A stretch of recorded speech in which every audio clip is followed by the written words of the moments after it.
క్రైస్తవ మతం క్రీస్తు మార్గం మధ్య ఉన్న అంతరాన్ని, పాత నిబంధన క్రొత్త నిబంధనకు మధ్య ఉన్న దేవుని చిత్తాన్ని, ఇహలోకము పరలోకము మధ్య ఉన్న భేదాన్ని, వెలుగు చీకటిల మధ్య ఉన్న తారతమ్యాన్ని, నిత్యాగ్ని దండన నుండి నిత్య జీవానికి వెళ్ళే మార్గాన్ని, ఈ నా పరిచర్య ద్వారా రక్షణ మార్గాన్ని తెలియజేయాలన్నది నా తృష్ణ.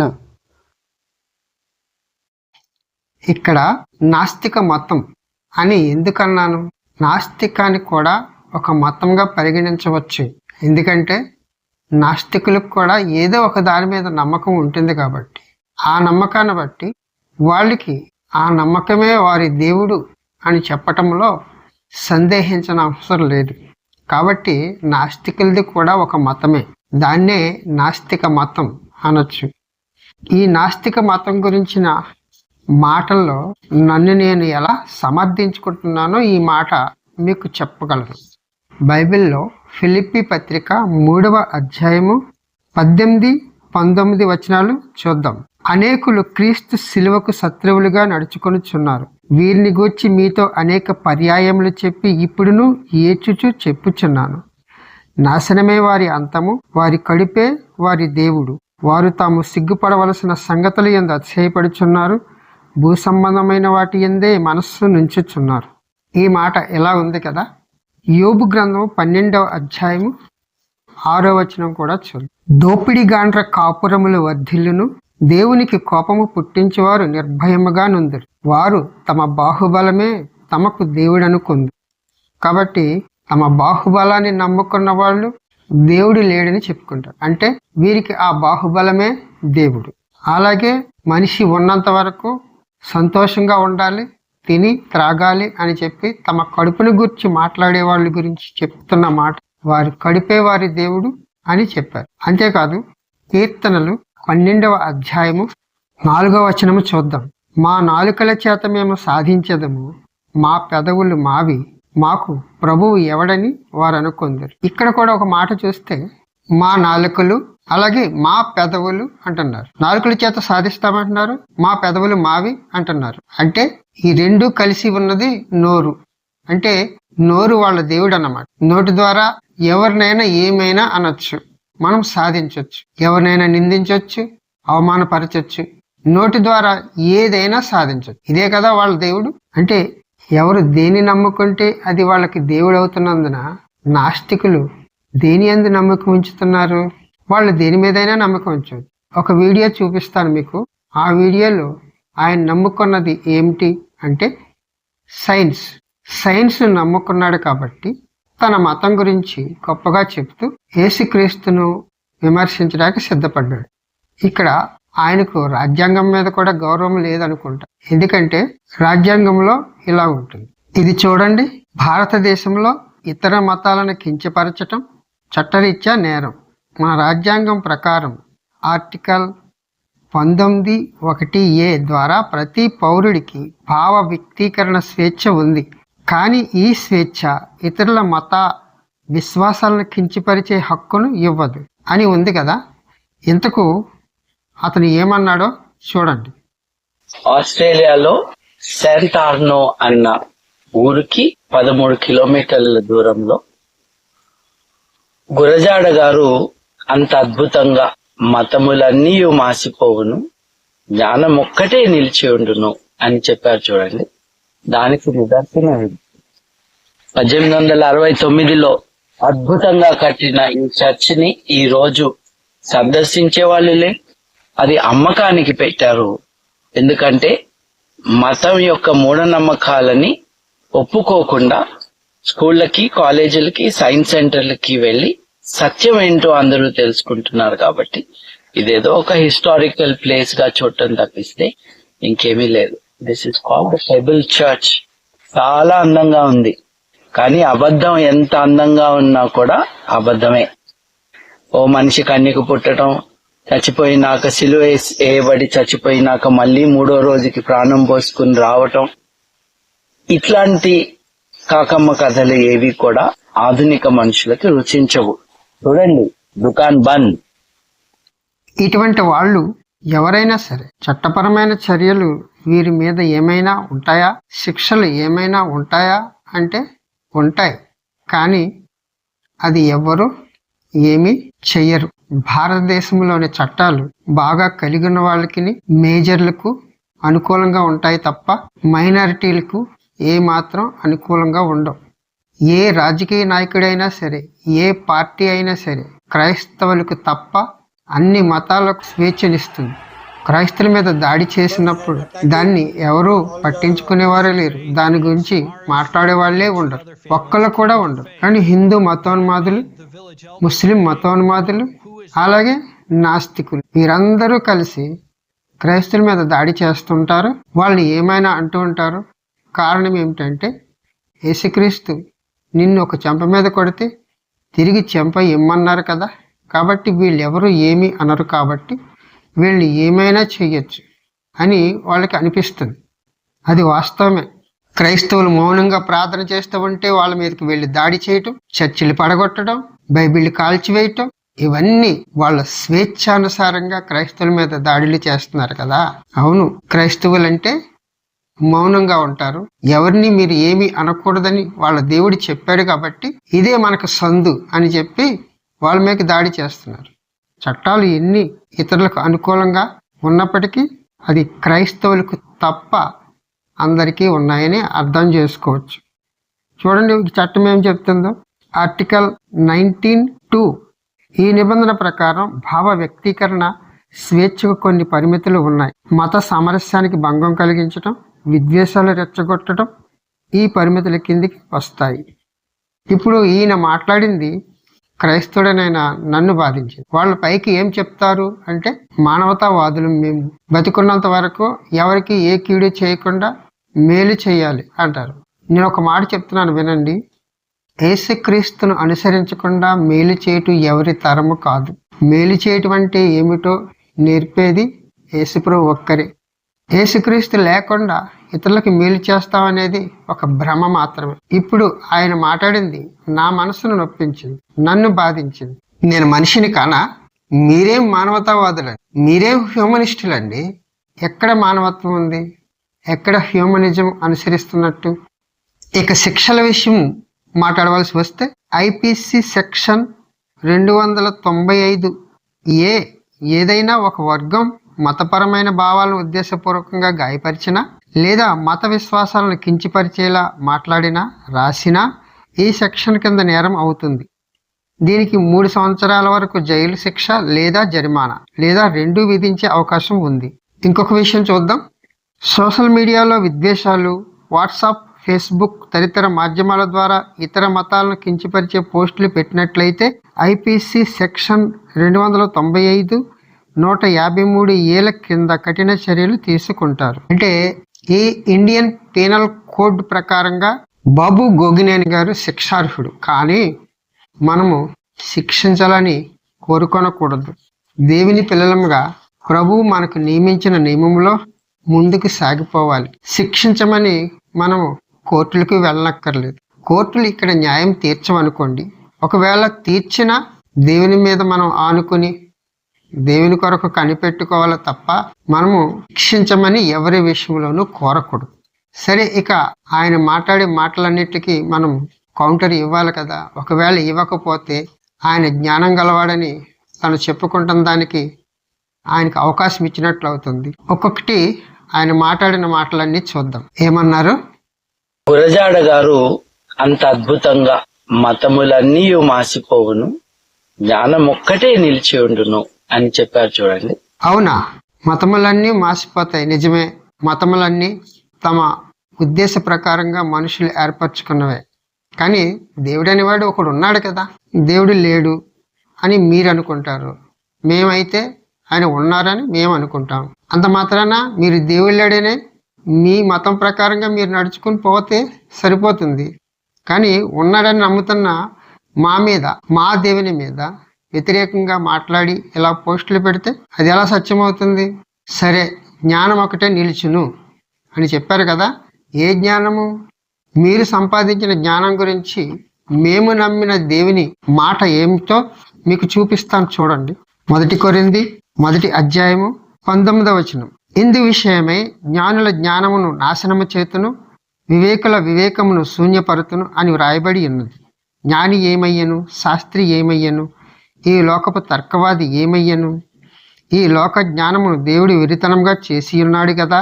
ఈ లోక జ్ఞానాన్ని దేవుడు ఏం చేశారు? వెర్రితనంగా చేశారు. అంటే మీరు నమ్ముకున్న జ్ఞానము దేవుని దృష్టిలో ఒక వెర్రితనం లాంటిది. సరే, జ్ఞానం ఒకటే నిలుచును అని చెప్పారు కదా. బైబిల్లో కూడా మీరు మాటకి తగినట్టుగానే ఒక చోట ఉన్నది. అదేంటో మీకు చూపిస్తాను చూడండి. 1 కొరింథీ 13వ అధ్యాయము 8వ వచనం నుండి, ప్రేమ శాశ్వత కాలముండును, ప్రవచనములైనను నిరర్ధకములగును, భాషలైనను నిలిచిపోవును, జ్ఞానమైనను నిరర్ధకమగును అని చెప్పారు. ఇక్కడ మీరు నిలిచి ఉండేది జ్ఞానం అంటున్నారు, మేము నిలిచి ఉండేది ప్రేమ అంటున్నాం.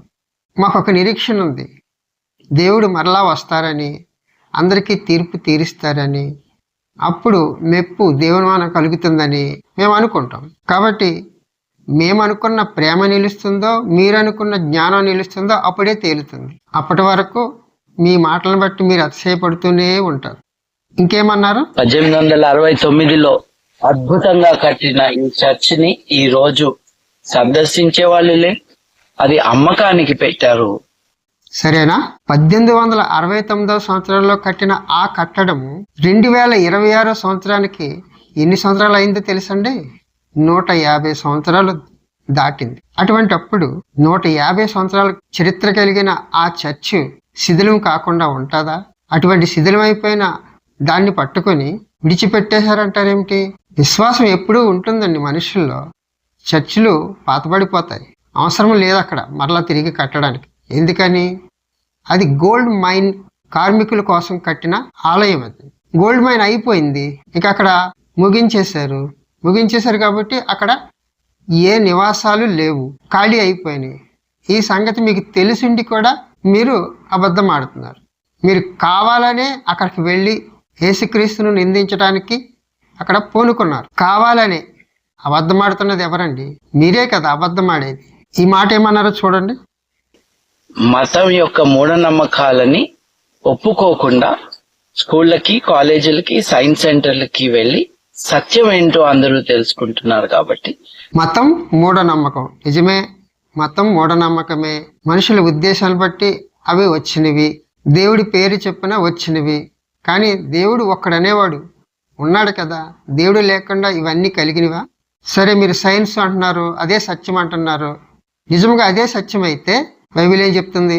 ఆదికాండం 1వ అధ్యాయము 28వ వచనం చూడండి. దేవుడు వారిని ఆశీర్వదించను ఎట్లనగా, మీరు ఫలించి అభివృద్ధి పొంది విస్తరించి భూమిని నిండించి దానిని లోపరుచుకొనుడి. సముద్రపు చేపలను, ఆకాశ పక్షులను, భూమి మీద ప్రాకు ప్రతి జీవిని ఏలుడని దేవుడు వారితో చెప్పాను. ఇక్కడ సైన్స్ ఇచ్చింది దేవుడే, సూర్యుని సృష్టించింది దేవుడే. అయినా సూర్యుని దేవుడని భావించి కొందరు సూర్యునికి నమస్కారం చేస్తున్నట్లే దేవుడు సైన్స్ని ఇస్తే ఆ సైన్స్ను సత్యం అంటున్నారేమిటి? అంటే సైన్స్లో అన్నీ కనుగొనగలిగారా? అన్నీ తెలుసుకొనగలిగారా? సృష్టి ఆరంభం ఎలా జరిగింది? సృష్టి ఆరంభం గురించి మీరు ఊహించింది అది సత్యమా? ఒక బిందువు నుండి పుట్టిన ఒక బ్రహ్మాండం బిగ్ బ్యాంగ్ ద్వారా ఈ సృష్టి కలిగిందని మీరు చెప్తారు. ఇప్పటికీ ఎక్స్పాండ్ అవుతుందని అంటుంటారు. సరే, అలాగా అందాం. ఆ బిందువు ఎలా వచ్చింది? దానికి ఒక క్లారిటీ ఉందా? మీ నాస్తిక మతం వాడే చార్లెస్ డార్విన్ పరిణామ సిద్ధాంతాన్ని ప్రవేశపెట్టాడు. పరిణామ సిద్ధాంతం బట్టి జీవులు పరిణామం చెంది ఈ రూపానికి వచ్చాయని, కోతి నుంచి మనిషి వచ్చాడని ఏవేవో ప్రతిపాదనలు చేశారు. దానికి ప్రామాణికత ఏది? ప్రోటోప్లాజం నుంచి జీవులు ఉత్పత్తి అయ్యాయని అది కూడా చెప్తారు. సరే, ఆ ప్రోటోప్లాజం ఎలా వచ్చింది? ఎక్కడి నుంచి వచ్చింది? దానికి ఒక క్లారిటీ ఉందా? ఎవరైనా ఎన్నైనా చెప్తారు. దానికి ఒక క్లారిటీ కావాలి కదా. దేవుడు మీరు ఫలించి అభివృద్ధి చెందమన్న ఆ మాటలో అందరు శాస్త్రవేత్తలు కలిపి కనిపెట్టినవన్నీ అందులో ఉంటాయి. వ్యవసాయం, పారిశ్రామికం, అభివృద్ధి చెందటానికి ఫిజిక్స్, కెమిస్ట్రీ, బయాలజీ ఇవన్నీ సహకరించాయి. దీని గురించిన శాస్త్రవేత్తలు ఎన్నో ఆవిష్కరణలు చేసిన చాలా మంది శాస్త్రవేత్తలు ఇది దేవుని దయ వల్ల నేను ఇలా కనుగొనగలిగానని చెప్పారు. కొందరైతే మీ నాస్తిక మతం వాళ్ళు తమ గొప్పని చెప్పుకున్నారు అనుకోండి. ఇవన్నీ అభివృద్ధి చేసిన తర్వాత దేవుని వల్లనే ఇవన్నీ జరిగినవని చాలా మంది శాస్త్రవేత్తలు ఒప్పుకున్నారు. మీరేంటి ఇంకా అక్కడే ఉన్నారు? సరే, ఇంకేమన్నారు? ఓ మనిషి కన్యకు పుట్టడం, చచ్చిపోయినాక సిలువ వేయబడి చచ్చిపోయినాక మళ్ళీ 3వ రోజుకి ప్రాణం పోసుకుని రావటం. క్రీస్తుకు పూర్వం 700 సంవత్సరాలకు ముందే యెషయా అనే ప్రవక్త కన్యకు గర్భవతి అయి కుమారుని కంటుందని చెప్పారు. ఆ ప్రకారమే యేసుప్రభు పుట్టారు. దాన్ని మేము ఒప్పుకుంటున్నాం. మీకొచ్చిన బాధ ఏమిటండి? మీకొచ్చిన కష్టం ఏమిటి? మేము నమ్మమని మీ మీద కత్తి పెట్టామా? బలవంతం చేశామా? లేదా ఇది నమ్మాలని ఎవరికైనా బహుమానాలు ఇచ్చి పంపించామా? లేదా మరణ హోమాలు ఏమైనా సృష్టించామా? మీకు నష్టం ఏమిటి? మీరు ఎలా చెప్పడం వల్ల మీకు వచ్చిన లాభం ఏమిటి? అవును, వ్రాయబడిన ప్రకారమే యేసుప్రభు వచ్చారు. ఆయన పుట్టుకను గూర్చి, ఆయన మరణం గూర్చి, ఆయన పునరుత్థానం గూర్చి, ఆయన ఇవ్వబోయే జీవమును గూర్చి, ఆయన తిరిగి రావటం గూర్చి అన్ని ముందుగా రాశారు, ముందుగానే తెలియజేశారు. ఒక చోట ఇలా వ్రాయబడింది. యెషయా 48వ అధ్యాయము 6వ వచనం చూద్దాం. నీవు ఆ సంగతి విని ఉన్నావు, ఇదంతయు ఆలోచించుము, అది నిజమని మీరు ఒప్పుకొనవలెను కదా. తెలియని మరుగైన క్రొత్త సంగతులు నేను ఇక మీదట మీకు తెలియజేయుచున్నాను. అవి పూర్వకాలమున సృజింపబడినవి కావు, అవి ఇప్పుడు కలిగినవే, అవి నాకు తెలిసేయున్నవి అని నీవు చెప్పకున్నట్లు ఈ దినమునకు ముందు నీవు వాటిని విని ఉండలేదు. 48వ అధ్యాయము 3వ వచనం. పూర్వకాలమున జరిగిన సంగతులను నేను చాలా కాలం కిందట తెలియజేసి తిని, ఆ సమాచారం నా నోటి నుండి బయలుదేరును. నేను వాటిని ప్రకటించి తిని, నేను ఆకస్మికంగా వాటిని చేయగా అవి సంభవించాను. అవి ముందుగానే తెలియజేశారు. 48వ అధ్యాయం 5వ వచనం చూద్దాం. నా విగ్రహము ఈ కార్యములను జరిగించననియు, నేను చెక్కిన ప్రతిమ, నేను పోసిన పోత విగ్రహము దీన్ని నియమించననియు నీవు చెప్పకున్నట్లు పూర్వకాలముననే ఆ సమాచారం నీకు తెలియజేసి తిని, అది జరగక మునిపే దాన్ని నీకు ప్రకటించి తిని. అంటే ఇక్కడ విగ్రహం అని సంబోధించారు. ఆ స్థానంలో మీరు సైన్స్ అని పెట్టుకోండి. అంటే అప్పటికి సైన్స్ అంటే ఏమీ తెలియదు కాబట్టి విగ్రహం అక్కడ సంబోధించారు. ఎందుకంటే సైన్స్ ఏమీ రాక పూర్వమే, అసలే భూమి మీద అనేక ఆవిష్కరణలు రాకముందునే మీ మతం వాళ్ళు, అనగా నాస్తిక మతం వాళ్ళు ఉన్నారు. అప్పుడు ఇప్పుడు మీ మతం వాళ్ళు ఉన్నారు. ఇంకా ఏమన్నారు? ఇట్లాంటి కాకమ్మ కథలు ఏవి కూడా ఆధునిక మనుషులకి రుచించవు. మీరు నమ్మిన సిద్ధాంతాలకి మాలాంటి అనేక మందిని అవహేళన చేయడానికి కాకమ్మ కథలని చెప్తున్నారు కదా, మరి మేం చెప్పే మాట కూడా మాకు ఉంటాయి. ఒకసారి యెషయా చూడండి. యెషయా 30వ అధ్యాయము 10 నుంచి. దర్శనము చూడవద్దని దర్శనము చూచేవారితో చెప్పువారును, యుక్త వాక్యములు మాతో ప్రవచింపకుడి, మృదువైన మాటలనే మాతో పలుకుడి, మాయా దర్శనములను కనుడి, అడ్డము రాకుండుడి, త్రోవ నుండి తొలగుడి, ఇశ్రాయేలు పరిశుద్ధ దేవుని సంగతి మా ఎదుట ఎత్తకుడి అని భవిష్యత్ జ్ఞానులతో పలుకువారునై ఉన్నారు.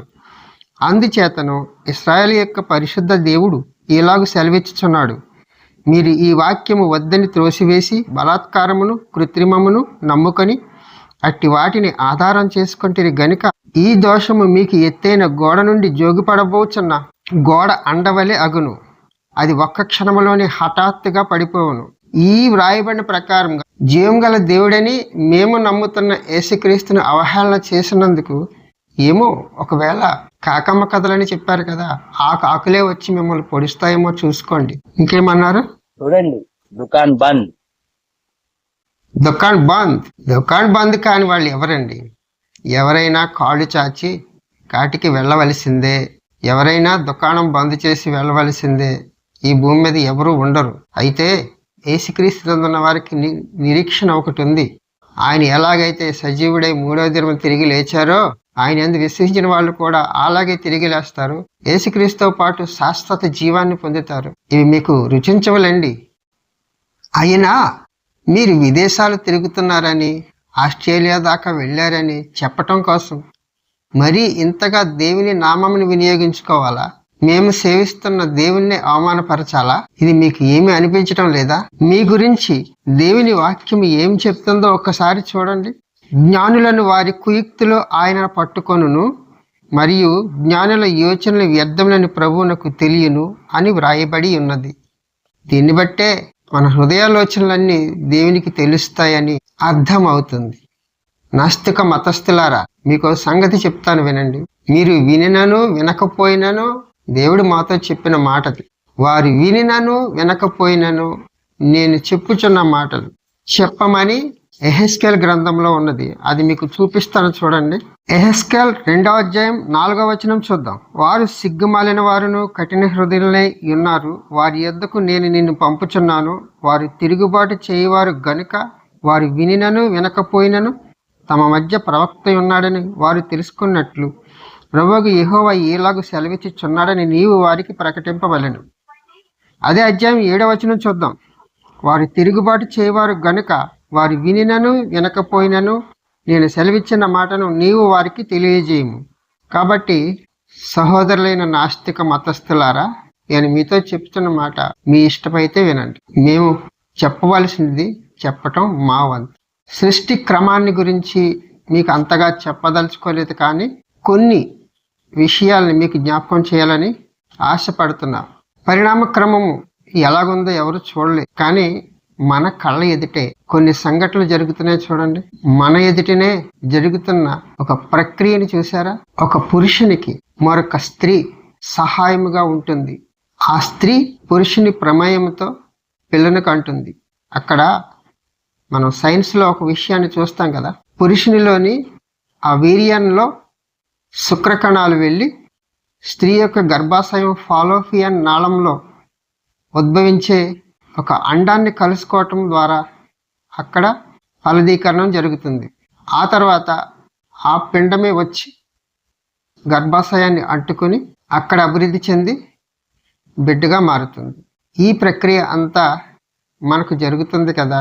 పరిణామక్రియ ఏదో చూడలేదు, కానీ మన పుట్టుక ఎలా జరుగుతుందో ఇక్కడ మనము కొంతవరకు తెలుసుకోగలుగుతున్నాం. శుక్రకణం, అండం, మనిషి. పుట్టిన బిడ్డను తల్లి సాకితేనే ఆ బిడ్డ పెరిగి పెద్దవాడవుతాడు. కాబట్టి ఎలా వచ్చాడు మనిషి? మనిషి ఎలా ఉద్భవించాడు? పిండం ముందా మనిషి ముందా అని చెప్పడానికి బైబిలే ఆధారం. దేవుడు మనిషిని సృష్టించాడు.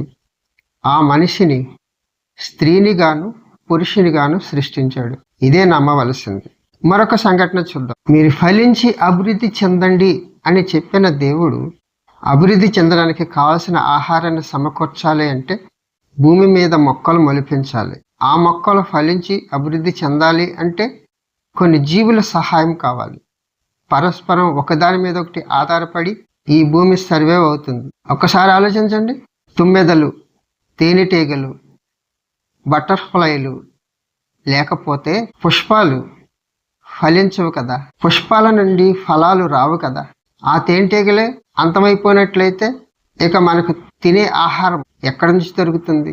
అంతేకాదు, దేవుడు సముద్రపు నీరుని ఆవిరిగా ఎక్కచేసి మేఘాలుగా తయారు చేసి భూమి మీదకు పంపించడం వల్లే మనకు వర్షాలు వస్తున్నాయి. ఇన్ని కోట్ల జనాంగానికి ఆహారం సమకూడాలంటే ఆ వర్షపు నీళ్లు పడకపోతే అది కూడా మనకు జరగదు. ఇదంతా ప్రక్రియ చూసినప్పుడు ఎవరో ఒకరు చక్కగా అమర్చినట్టుగా అనిపించడం లేదా? మన శరీర నిర్మాణాన్ని చూసుకోండి ఒకసారి. మన శరీర నిర్మాణంలో ఎన్ని వ్యవస్థలు ఉన్నాయి?